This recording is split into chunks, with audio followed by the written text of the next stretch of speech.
Hi, everyone. My name is Gary Gomes. I'm an astrologer located out of New Bedford, Massachusetts. I've been doing Vedic astrology it's going to be my 30th anniversary in November. So I've been doing it for a while. And I started with Vedic, learned Western, then incorporated what I consider to be the best of both worlds into my practice.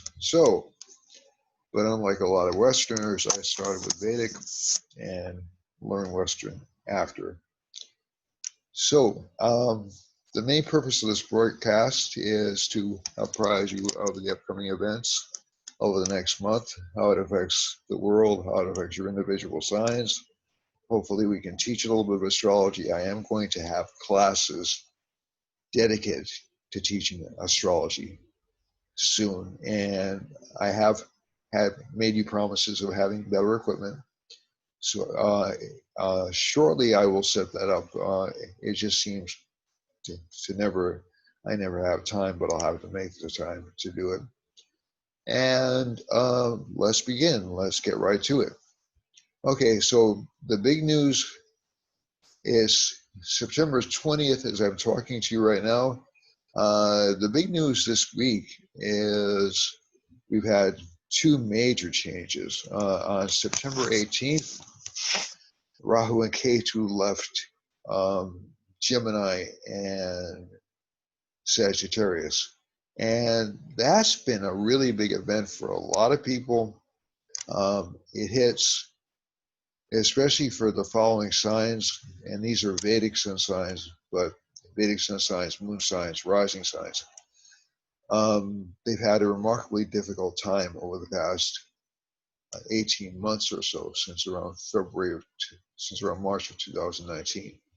The signs in question are Gemini, which is May 15th of 2000, May 15th through June 15th. So in Indian astrology, the entire zodiac gets pushed back one entire sign, or almost one entire sign. And the other signs that have been having problems, so they've been having problems in personal life, in terms of panic, in terms of confusion, in terms of relationship issues. And they've actually been hit harder than a lot of the other signs have, because Saturn was also in that sign until around early this year. So there was confusion and depression about relationship matters for Gemini risings, confusion and desperation about personal matters for Sagittarius risings, and for other signs like Virgo, which is September 15th to October 15th, and Pisces, which is March 15th to April 15th, and also for Libra, October 15th through November 15th, and Aries from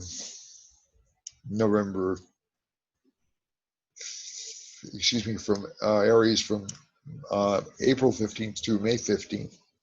Those signs have had ridiculously difficult problems in work, in relationship, and also in home life. So essentially, for many people over the past few months, it's been like one argument roller coaster, especially for those latter signs.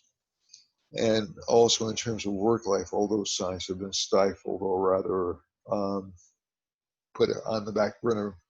And I do like to use the sun signs because it's not really all that odd for an Indian astrology to use sun signs. We tend to stress the rising sign because it's more specific to each individual. We tend to stress the moon sign because that gives the birth nakshatra, which is a lunar mansion, and the lunar mansion is extremely important in terms of predictions for people. But the sun sign also it can stand in as a surrogate for the rising sign. And you can actually get very accurate results in doing charts for people just using the sun sign instead of the other rising signs that are often used in Indian astrology.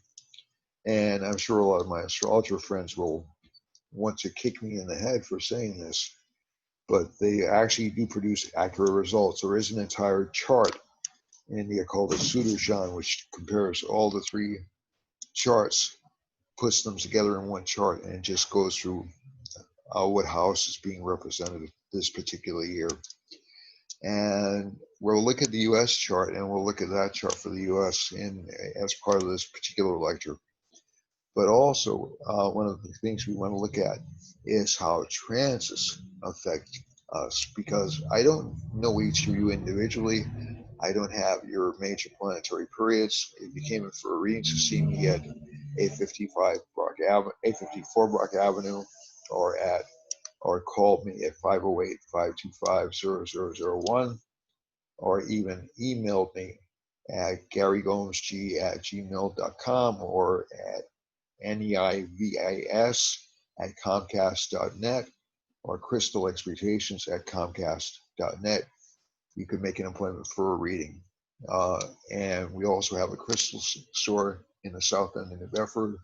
And I'm also trying to expand this YouTube channel. So by way of very lengthy introduction, if you like what I'm doing, if you like what I'm explaining to you, and it rings a bell with you, please ring the bell, subscribe. I am looking to grow the channel. It's been very slow growth. And I know production values have a great part in that, but this is good information, and I think you'll enjoy it. So essentially, without that kind of specific chart information on people, and I may actually do live podcasts in the future, and we can actually look at individual charts.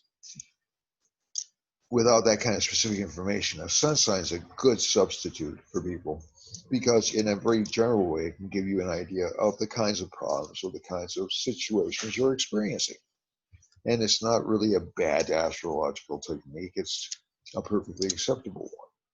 It's not as specific as we'd like, but it does tend to give pretty positive results. So with that having been said, with that particular disclaimer having been made, let's look at the chart I'm going to look at the chart for one of the big events that happens this coming week. That is Saturn going direct. Now, about a week ago, Mars went retrograde. We had Jupiter retrograde. Jupiter also went direct last week. It's another big thing. And Saturn goes direct. Now, the only planet that's going retrograde, and they'll stay there until around November 19th, is Mars. Now, Mars has to do with logic. So we're ending up seeing, and it has to do a little bit with strategy.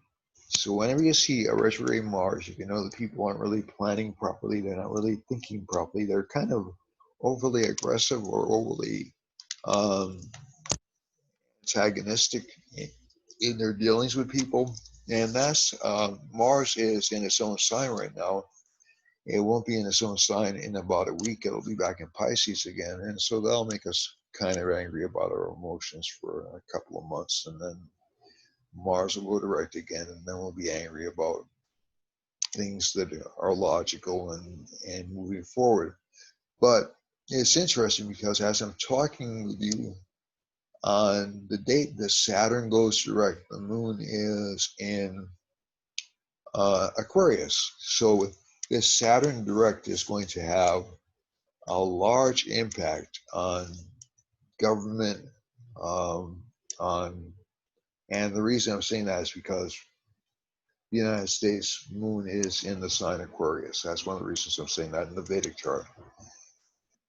Jupiter going direct will tend to clear up a lot of the muddled information we've gotten over the past few months. It will clear up a lot of the fear and the anxiety. Rahu, one of the things I'm most relieved about is Rahu moving into Taurus, because when Rahu's in Gemini, one of the things I've noticed about when Rahu's in Gemini is that people tend to conflate fears. They tend to really, so a lot of this has to do with the fact that Rahu is really the sign connected most intensively with the media, but also it's connected with communication. So people get really, Rahu is supposed to do well in Gemini, and it does, and Rahu's main job is to spread fear, or is to spread anxiety. So it does really well in Gemini. It does its job extremely well. K2 is in Sagittarius. Well, K2 in Sagittarius, really good at spreading dogma. So essentially, people won't take reasonable approaches to things. They'll start saying, well, I don't believe anybody. I don't believe the government. I don't believe you. I don't believe him. I don't believe the guy behind that tree. It's really a nasty kind of a position for. Now, in certain types of astrology, these are considered to be favorable positions for Rahu and Ketu. They're favorable in terms of the negative aspects of Rahu and Ketu. They are unfavorable they're unfavorable in terms of some of the positive things that Rahu can do. So when Rahu is positive, it can actually increase wealth. It can make people more ambitious. It can make people more security conscious. And when Ketu is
and so when K2, so I just had a K2 experience just then. I had, and we're back. So K2,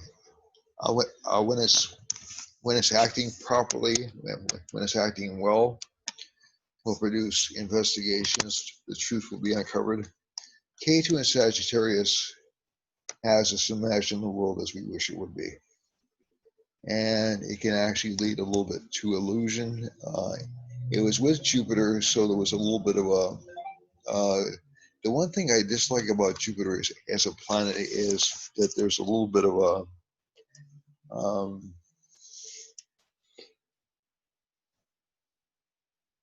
overly moralistic tone to it. So I'm not saying morality is a wrong thing, but I'm just saying it's really rather it can be rather rigid in terms of the way it views the world.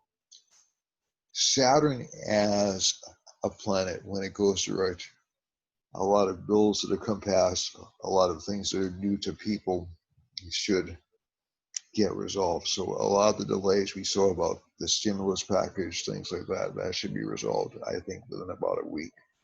So I think you will see a stimulus package passed within about, or not passed, but put into motion within about a week. The other thing that this chart has me encouraged about is retrograde planets delay things. That's just their nature. And so essentially, all throughout October, you'll see a lot of things moving forward, which should have moved forward a long time ago. I think you're going to see a lot of progress on the coronavirus vaccines. I think you're going to see a lot of activity. There are two vaccines which show a great deal of promise right now, not just one. And I can also remember, and again, this is not criticizing anybody, or I can remember many years ago, there were a lot of complaints when people were sick, especially in the 80s, that the FDA took so long to review and approve drugs, and people were dying while they were going through this process. And now that we've gotten a faster track process, obviously we want the drugs to be safe, but now that we have a faster track process, people are saying, well, we're not sure these are safe now. And I can say, at least from the chart, from my personal opinion and the chart, these are safe medications. These aren't bad medications. The other thing is, there's sort of an interesting phenomenon, and we have a kind of a, when this transition takes place of Saturn, we have the sun surrounded by benefic planets, which is really kind of unusual. So the government will be getting far more positive response than it has been before. So that means whoever's in power, wherever they are locally, nationally, internationally, at Venus, Mercury surrounding the sun will be good for governments overall. It won't last long. So, I mean, don't worry that anybody's, and there is still a lot of lying going on in communications because we have a Mars Mercury opposition, and it's an election year. I mean, this is not exaggeration, or lying is part of the scenario in an election year. So it's just, it's just calm down, vote for who the heck you want to vote for. Don't get stressed out if the person you don't want to win doesn't win. It's really not, in the long run, it's really not worth it. And we get so many chances to fix things. That's what's been irritating me quite a bit about some of the reactions I've been seeing from both the left and the right about this being a make or break kind of an election. And none of them are make or break elections. Okay, to be quite honest with you, none of them are make or break elections. The United States, for about another 15 years, is going to be going through a Rahu Mahadasha. Rahu likes to frighten people. That's his main job. It likes to shake things up. So, but it also makes people afraid of things they don't have to be afraid of. So, chanting mantras to Durga defeats that fear. A lot of the anxiety about the economy is going to fade away rather quickly. I mean, there are still very big problems out there with the economy, but they can be, over time, these things can be fixed. There's not going to be a great big collapse of American civilization if one person, if one party wins the election or the other party wins the election. That's silly. That's you know, it's I really, I know people feel passionately about these things, but it's really very silly. The other thing is, that's a personal opinion, not politically endorsed by either party. The other thing is, and I still stick by my earlier prediction that Trump is favored to win, at least astrologically. And as I think I told you the last time he won, I went like, holy mackerel, it worked. The astrology worked. And that's all I'm going on is the astrology. I'm not going on any other external factors. The other thing is, but if Biden won, would I be crazy upset? I'd be upset I was wrong. But I get over that. That's part of making predictions. It's educated projections. Okay, so it isn't going to necessarily might make me feel bad that I got something so stupidly wrong. But that's part of life. The one thing I want to look at though over the next, so let's look at the next month. Let's go for October 1st, and we'll look at the world situation.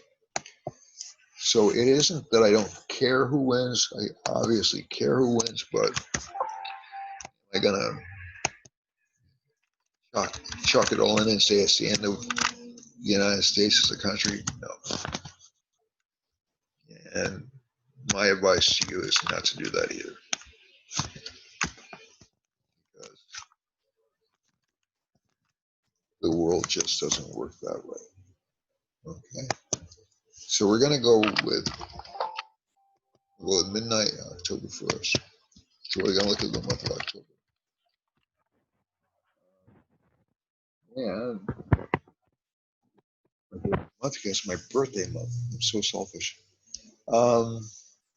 And let's see now. So this chart is for midnight, October 1st. You have a Gemini rising. Mercury's in the 5th. Sun's in, Venus is in the 3rd house. Sun's in the 4th house. Mercury's in the 5th. Jupiter's in the 7th. So that should open up relationship opportunities for people, especially Geminis. Moon is in the 10th. And Mars is in the 11th. So there'll be a lot of fighting, a lot of arguing, a lot of mayhem, to be honest. Rahu's in the 12th, so still some anxiety over finances. That shows up again. K2's in the 6th. We're still going to be worried about the disease. That's K2 rules diseases or viruses. However, the government will be in a better place because of this combination. We're getting a series of good news reports over the next few weeks. Let's look at the time-space change, the astro mapping, which I normally do for you folks. And we're looking for potential trouble spots around the world. And these may come a little bit before September. We've had the fires in California on the West Coast, and we have a Saturn and a Mars line close to California. And that's gradually moving on. I'm thinking the fires are probably going to be over before October 1st, easily. And the moon is passing close to Maine, but it's more passing along with the Rahu line over Chile and what looks to me to be Peru.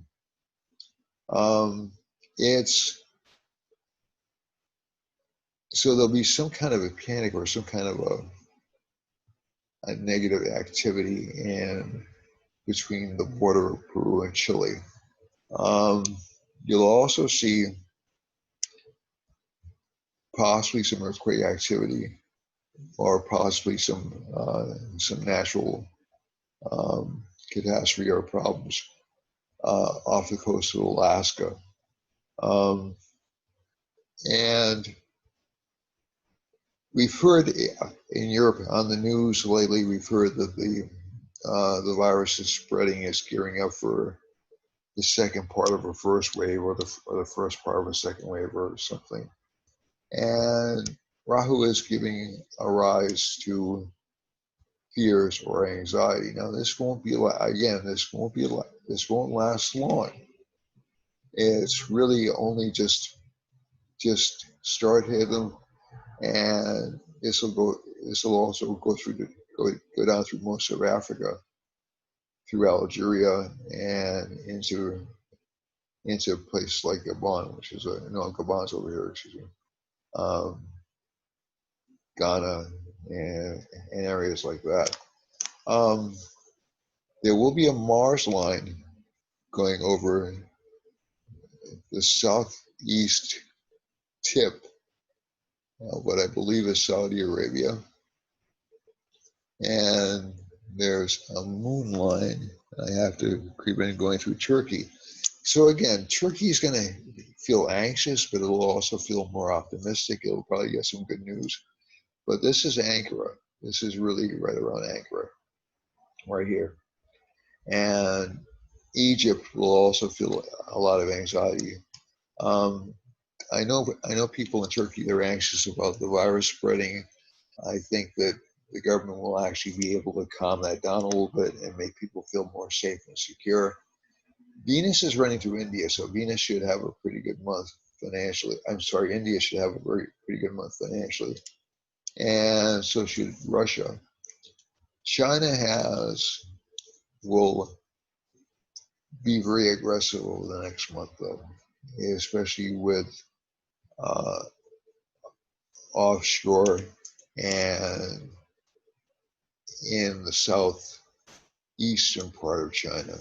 They're going to have a lot of government crackdowns and also a lot of anxiety on the part of the population. Some monsoons probably around here, around this region, right over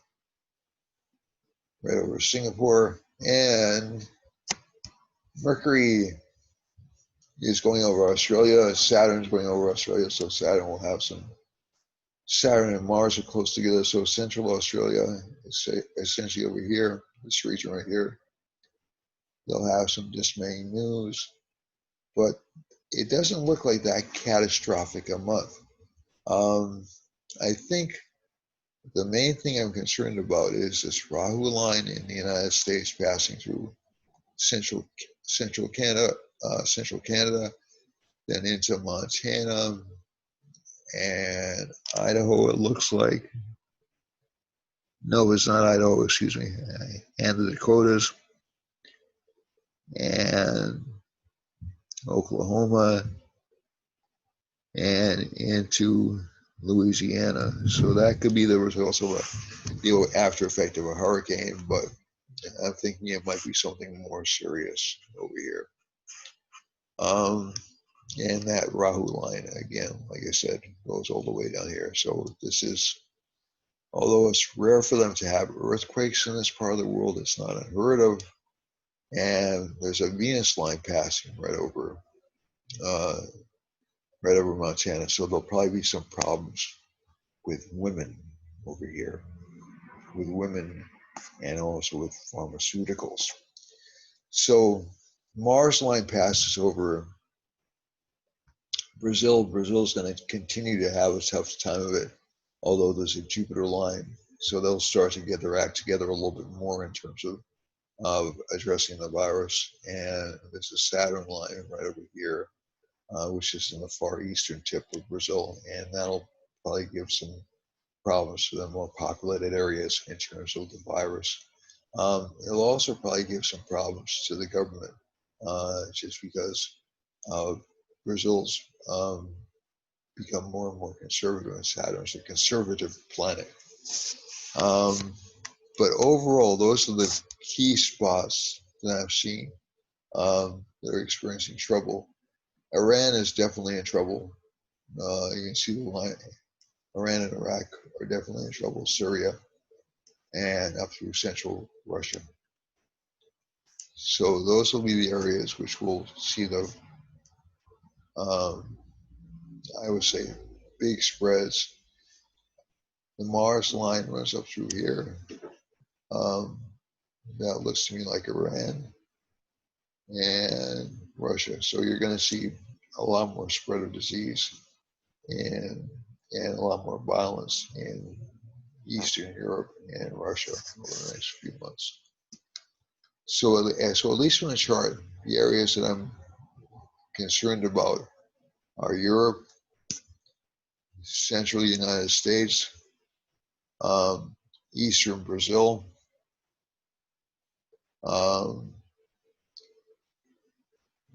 Western Canada heading into Alaska, and Japan, and I didn't mention Japan, but Japan has a Mercury line going through it, which isn't necessarily a bad thing, but it's also got a Saturn line really close by, and that'll cause some problems for Japan. And lastly, more confrontational problems with China. And this looks true. I hadn't noticed this conjunction right here, but we have a Sun Rahu conjunction up here in China. And that should present problems for them. So there may be another disease outbreak or another government, some more rebellion or riots in China. So let's go back to the regular map. And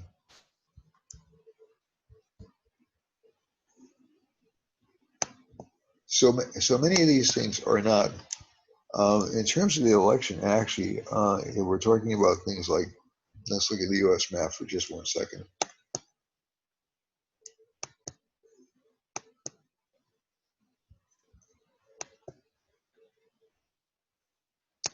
So there's a traditional October surprise that happens during elections, which we're all familiar with. And US, 1 second.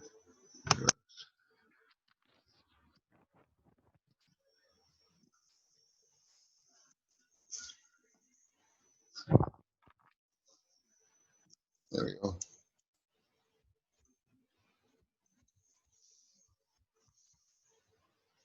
US has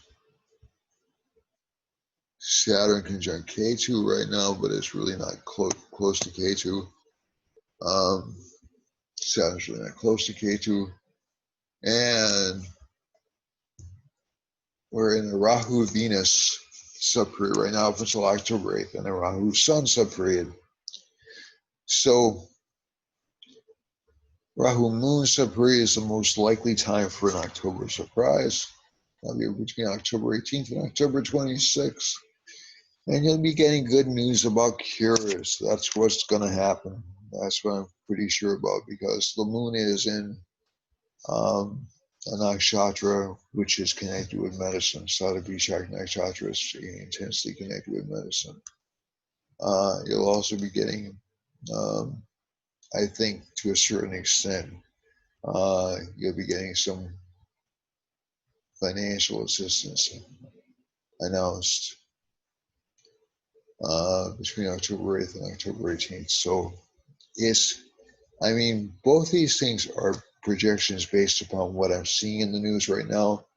Can I guarantee they'll reach a compromise on the stimulus package? No, I can't, because we do have a Mars Mercury opposition down here, and everybody is very competitive right now. But I think with Rahu in the 6th house, there'll be increasing pressure in the United States to cooperate.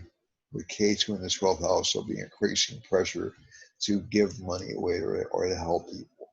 That's what I'm seeing. And I think the screen sharing is paused, I'm sorry.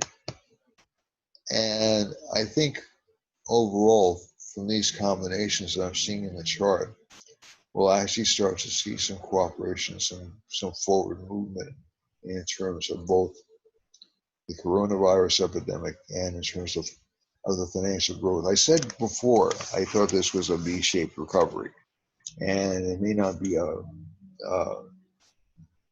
you know, but it's going to be maybe more like a little bit of a 45-degree angle rather than a 30-degree angle, but the economy will recover. There will be this worker displacement, obviously. I'm not saying that's not going to happen. I'm not foolish. But I think, at least from the charts that I'm looking at, especially so we'll go through kind of a down period between November 2nd and April 16th. The Saturn period is set to do that. And then we'll bounce up again pretty strongly between April 16th of 2021 and September 11th of 2021. So you'll see a little bit of a slowing of the recovery around November 2nd, right before the election, and you'll see us speeding up a bit again around April 16th of 2021. So that's what I'm predicting as of the current time. The other thing is, if we have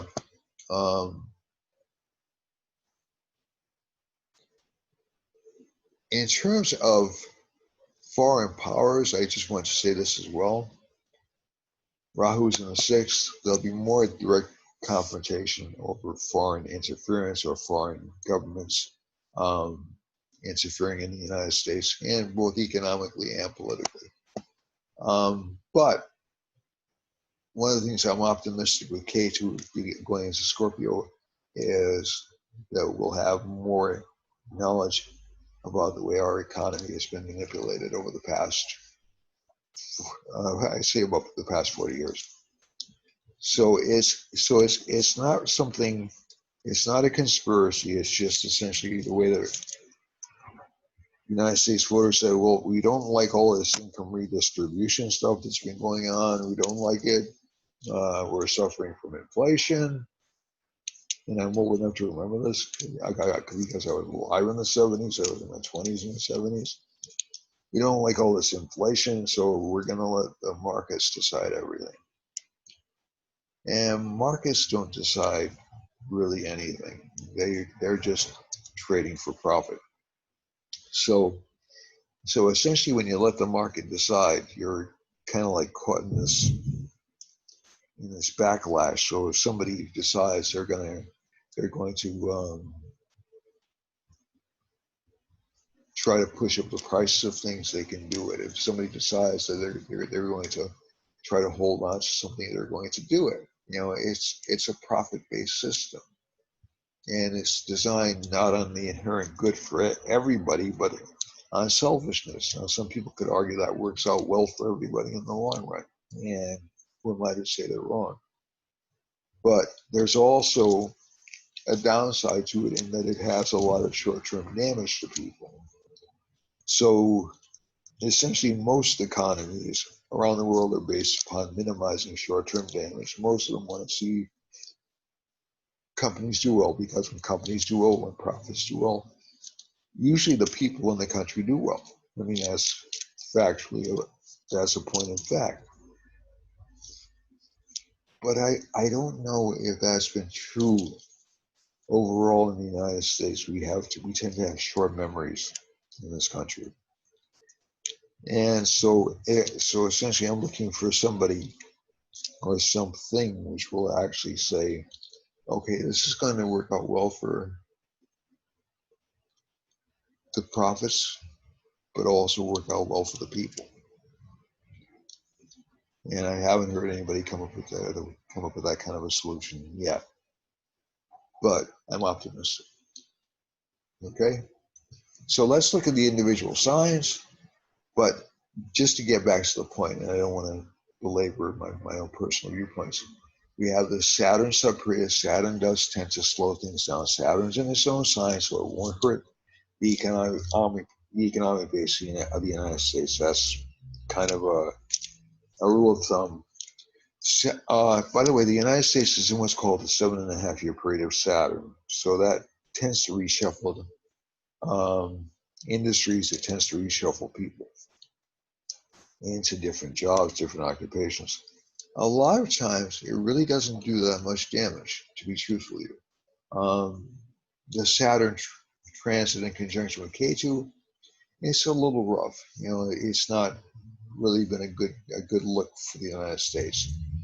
But the United States is a resilient country. It's an adaptable country. It's born in what's called a mutable sign.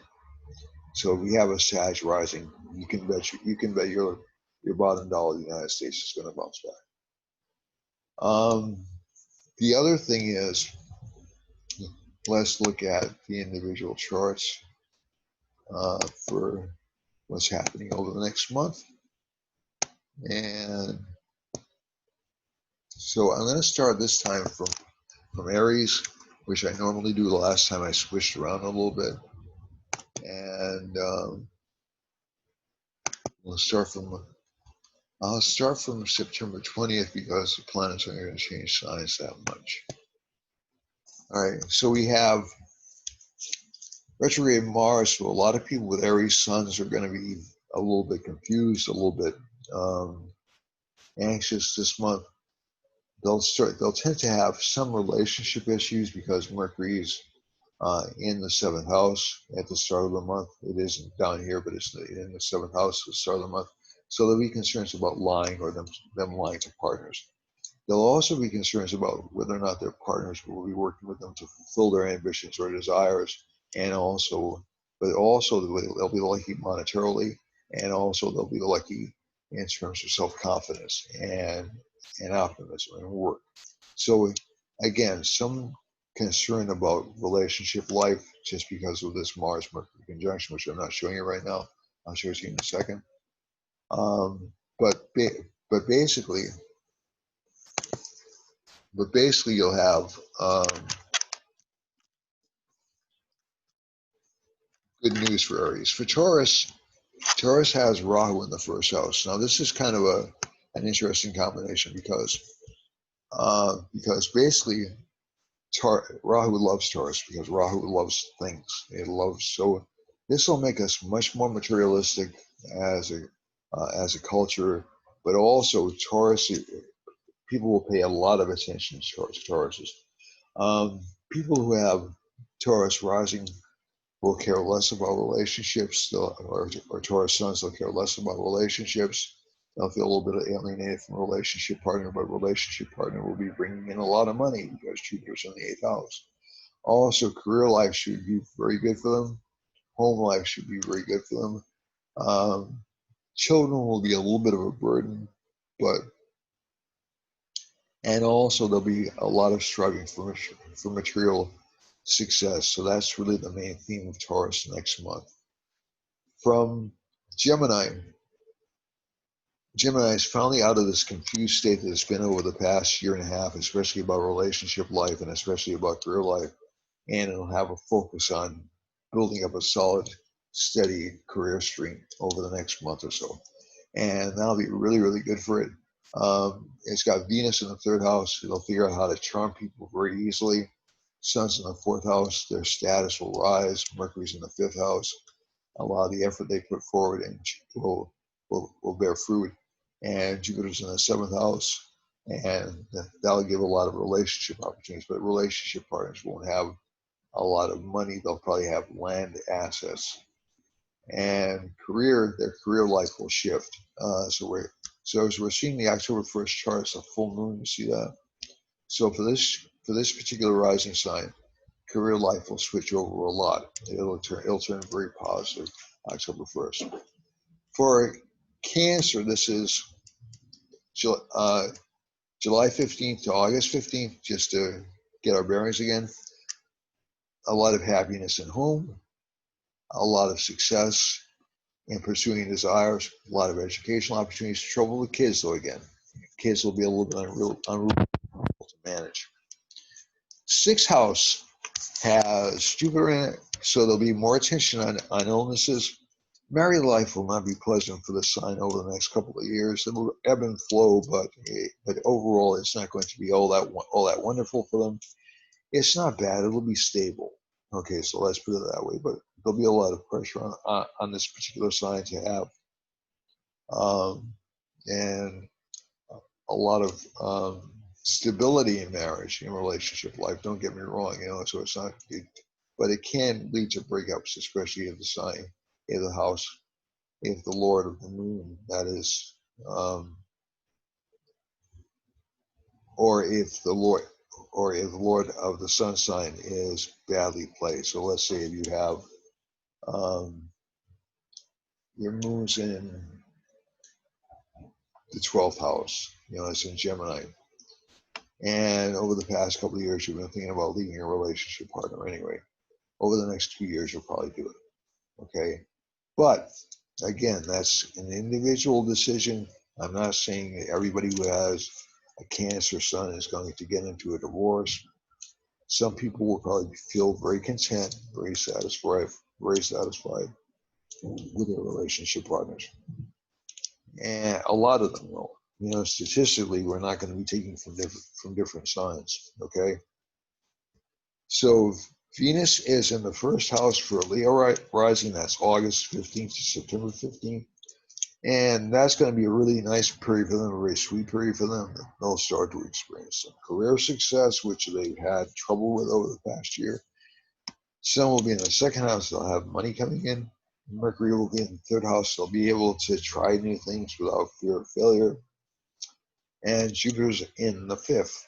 Now, home-wise, and Jupiter's in the fifth, which would be very good, very lucky for them.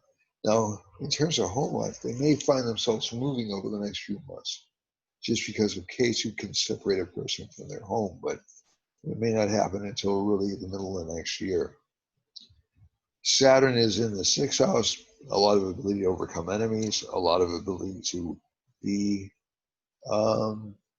happy, productive, successful.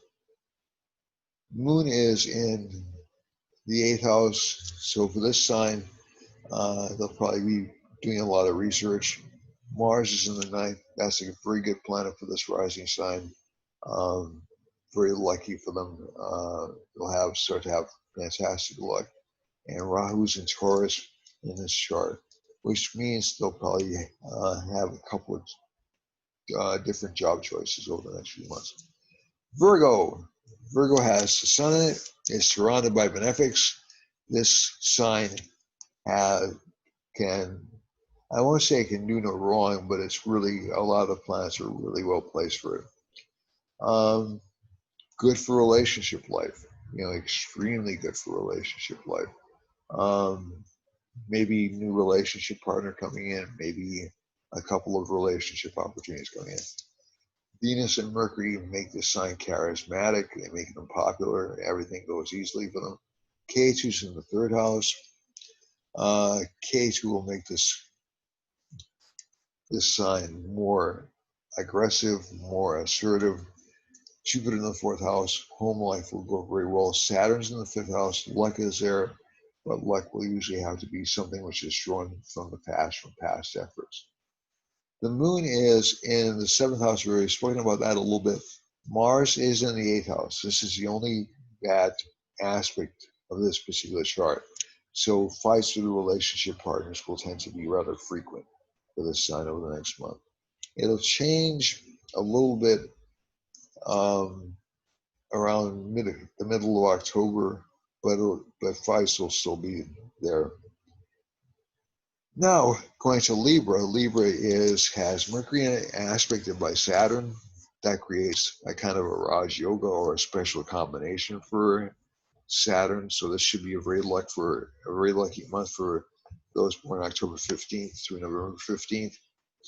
K2, though, they'll speak rather harshly and rather carelessly, so they'll have to be careful about that. But K2's in Scorpio, so they'll be very good at investigating things and very good at finding out what's going on really behind the scenes. Jupiter's in the third house. That's very good for diplomacy, for being able to get along with different people. Saturn's in the fourth house, so home life will be a little bit stressed just because they'll be doing a lot of work around the home. Work life will be a little bit stressed too, but it's a full moon, so they're going to get a lot of work this month. Libra rising, Libra sun, Libra moon are going to get a lot of work this month. Mars is in the 7th house, so again, the same problem we had with Aries. There'll be fights or arguments over relationship life, probably until around the middle of October, then they'll calm down a little bit.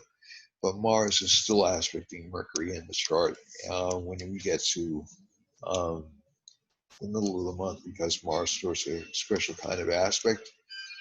So the arguments probably won't go away, but they'll probably be more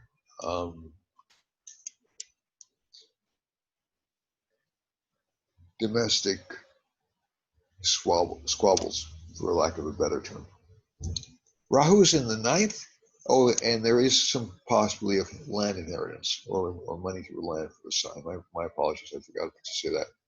Rahu's in the 9th, very good for health, for creative activities, and you'll get a lot of expansion. Venus is in the 11th house, a lot of money coming in. Sun is in the 12th. Not necessarily a bad combination. If the 12th Lord, 11th Lord is in the 12th house, it gives money from foreign lands. Scorpio is going to have, this is November 15th to December 15th, some health issues that'll come up because of K2 in the 1st house, and some forgetfulness, but overall they'll be very sharp and very investigative. Relationship partners will probably be a little bit difficult to please or a little bit awkward. Jupiter's in the 2nd house, so they'll have a lot of money coming in, so they'll be happy with that. Saturn's in the 3rd house. They're going to be determined to succeed. It will overall be a good month for Scorpio. Moon is in the 5th house. Children will tend to do very well this month. Mars is in the 6th. Again, good for financial gains through real estate. So they're going to experience similar things to what Libra experienced, but in a more indirect way. Rahu is in the 7th house in this chart. That can mean dissatisfaction with a relationship life, relationship temptations, and also probably some disagreements. Venus is in the 10th house, so career life should be just about peachy keen, just great. Sun is in the 11th, financial growth. Mercury's in the 12th, but a lot of expenditures too. Sagittarius, we're coming into the home stretch now. Sagittarius is going to have overall good luck this month. Career-wise, it'll tend to do pretty well. Relationship-wise, maybe again some dissatisfaction with relationship partners that won't last too long. It'll last for a couple of months. And overall, and some fights, but those won't last very long. And also Saturn in the 2nd house, they'll start to focus on very careful or very considered financial improvements. This is this sign is the USA's chart sign. So Saturn in the 2nd house, a lot of financial stability, although not as much of an energetic recovery as you would have liked to occur. And Moon is in the 4th house. So again, some possibility of change of residence, change of increased education, some arguments with children because of Mars in the 5th house. In terms of Venus being in Leo, that should be good for the sign. Financially, this sign should do very well over the next few months. Venus is in the 9th house, Sun is in the 10th, Mercury is in the 11th, so that'll give gains through publishing or writing or through advisors. The Capricorn is going to have Saturn in it for the next couple of years. And Saturn is a difficult planet by any stretch of the imagination. It's aspecting Mercury right now. That'll change within, about 20 days, around October 20th. And then Mercury will enter Scorpio. But basically, you'll start to see increased financial growth from a very solid base. And family will start to feel a little bit deprived because Saturn's aspect of the moon, but Mars in the 5th house, so children will be very demanding, very obvious in terms of what they feel they need. Rahu is in the sixth house. Again, some concern or panic over illness is really unfounded. And Venus is in, sorry. So Rahu's in the sixth. 1, 2, 3. Rahu's in the fifth. So that will give difficult to satisfy children. The Lord of the seventh is, and also concern over diseases. The Lord of the seventh is Mercury. Mercury is located in the 11th house. That'll give financial opportunities or financial growth. And Venus is in the eighth house. Is in the eighth house. So that'll give hidden love affairs or hidden romantic involvements if you're so inclined in that particular direction. Sun is in the 10th house, good for career, good for overall growth in this chart, and Mercury is in the 11th house, good for financial growth. Well, K2 is in this well, good for spiritual growth. If we get down to Aquarius, Aquarius has Moon in the second house, Saturn in the 12th, so it's hemmed in, but it isn't exactly a pleasant hemming in. So this sign will have a lot of financial growth, a lot of courage this month because of Mars in the third house.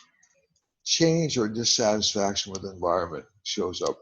It'll also have romantic opportunities because Venus is in the seventh house from it. And so you'll have a lot of people who are Aquarius or Aquarius rising feeling very good about themselves and very happy. Sun is in the eighth house. That's not so good because so the relationship life may end up being something that's unattainable or unreachable, at least for the time being. And Mercury's in the ninth house, and that gives good financial progress, good financial luck, increased financial prosperity. K2's in the 11th. This sign's going to have to watch out for his career matters. Or K2's in the 10th. This sign's going to have to watch out for career matters. Mercury's in the ninth. Let me just correct that. Mercury's in the ninth house. So that should be lucky for it. And a lot of past efforts will be recognized. K2 is going to be in the 10th house, so there'll maybe some change or shift of career for this particular sign. It won't be a bad thing. And Jupiter's in the 11th house, so I give a lot of short-term financial benefits. With Saturn in the 12th, this sign's confidence is going to be a little bit wrecked. It's going to leave a lot of this.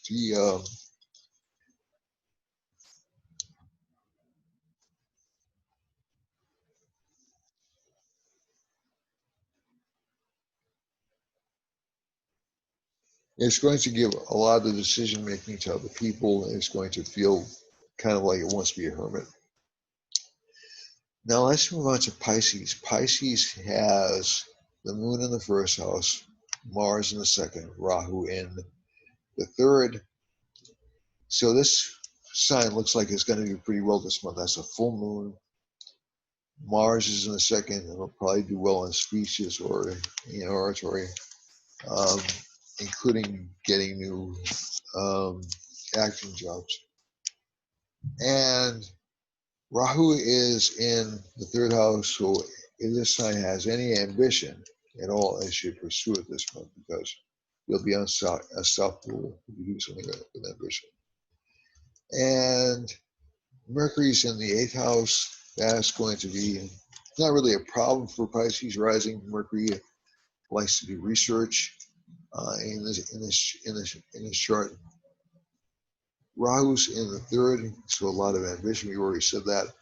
The Lord of the fourth, though, is in the eighth house, so a lot of the education person is going to be focused on the occult and metaphysical things. And Sun is in the seventh house, so relationship partners will be very demanding or very expressive, or you'll feel like you don't want to get into a relationship at all. Mercury's in the eighth, good for digging out facts in a happy way as opposed to a mean or vindictive way. And K2 is in the 10th, very good for financial growth, and Saturn's in the 11th, so slow financial growth. So that's it for me for this week. I think I ran a little bit over my time, but hopefully we can edit it down. And so maybe I can chop some minutes off the front end. And I'll see you next week. Gary Gomes, Vedic Astrology. Namaste. Bye, everyone.